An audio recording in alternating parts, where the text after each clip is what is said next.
There was a lot of discussion over the course of the day of next steps of President Zelensky and President Putin potentially meeting one-on-one, and of there being a trilateral meeting with Ukraine, Russia, and the United States. But according to Justin Sink, there is nothing on the schedule, and getting Zelensky and Putin together to talk is far from guaranteed. It's always hard to predict the future, but what I would say is that it gets into very, very dangerous territory for Ukraine. President Trump has already slowed down or essentially stopped many of the pure aid deliveries that the U.S. was offering.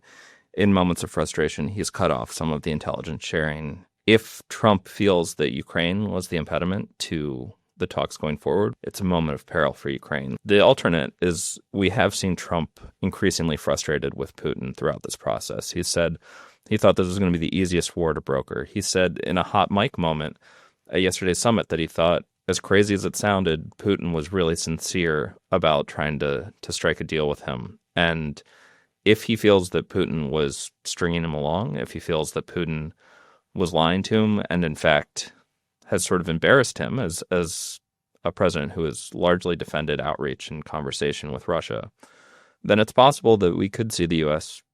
rally around and restart support for Ukraine. I'm David Gura, and this is The Big Take from Bloomberg News. Today on the show, after separate bilateral meetings with the U.S. and Russia and the U.S. and Ukraine, and a show of force from European leaders at the White House, what's next in the peace process? What would be on the table at a trilateral meeting?